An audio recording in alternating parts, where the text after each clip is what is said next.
Hello प्यारे विद्यार्थियों, आप सभी का स्वागत है। मैं आप लोगों के लिए आज के इस वीडियो में पाठ 3 कक्षा 10वीं क्षितिज का पाठ काव्यखंड का तीसरा पाठ रहेगा। इस पाठ का नाम है आत्मकथ्य।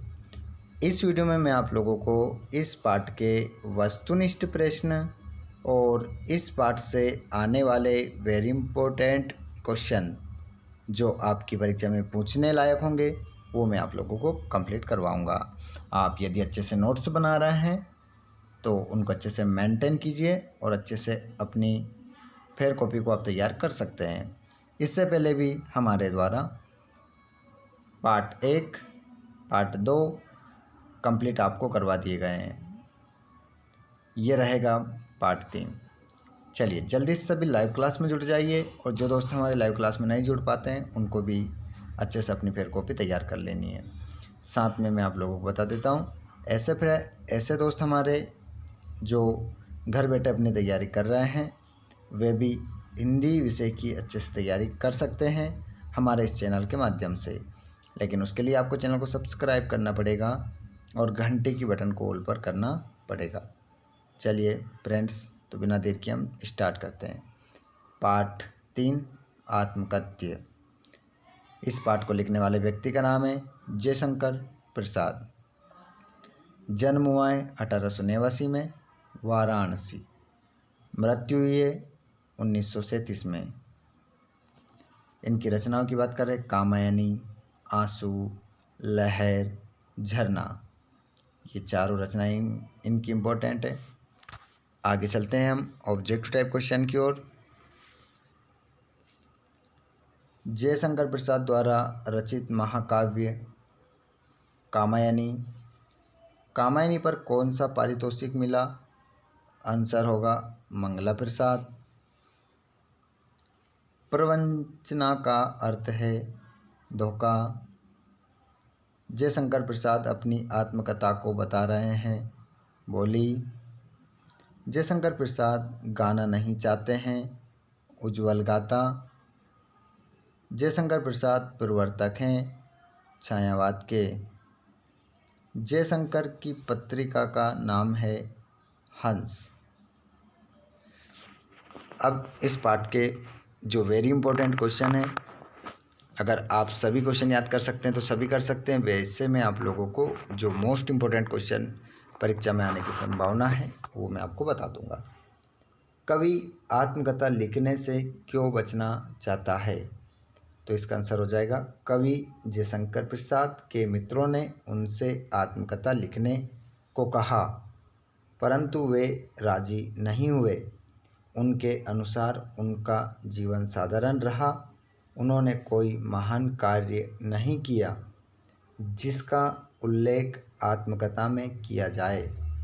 उनका जीवन दुखों एवं आघातों से पूर्ण रहा है, इसलिए आत्मकथा लिखकर वे उन दुखों को याद नहीं करना चाहते हैं। ये क्वेश्चन आपकी परीक्षा में आने की 100% दावेदारी रखता है। 3 स्टार लगा लीजिएगा।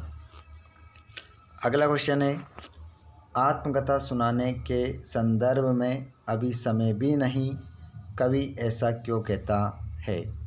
आत्मकथा कविता से स्पष्ट होता है कि जयशंकर प्रसाद बहुत ही सरल एवं विनम्र स्वभाव वाले हैं। उन्हें दिखावा पसंद नहीं था, इसलिए अभी भी समय नहीं कहने का एक कारण तो यह है कि उन्होंने कोई महान कार्य नहीं किया जिसका उल्लेख आत्मकथा में किया जाए। अगला प्रश्न देखिएगा, इस स्मृति को पाते बनाने से कवि का क्या आशय है? ये भी आप लोगों के लिए इम्पोर्टेंट क्वेश्चन है। 2 स्टार आप इस पर लगा सकते हैं। स्मृति को पाते बनाने से कवि का क्या आशय है? कवि प्रसाद जी के दुख भरे जीवन में कुछ स्मृतियाँ ऐसी रही है जो उन्हें प्रेरणा और ऊर्जा प्रदान करती है। वे स्मृतियाँ उनकी अपनी स्मृतियाँ रही है, वे उन्हें उजागर नहीं करना चाहते हैं। ऐसी यादें ही उनके भावी जीवन का सहारा है। अगला क्वेश्चन है चौथा वाला, उज्ज्वल गाता कैसे गाऊं मधुर चांदनी रातों की, कथन के माध्यम से कवि क्या कहना चाहता है।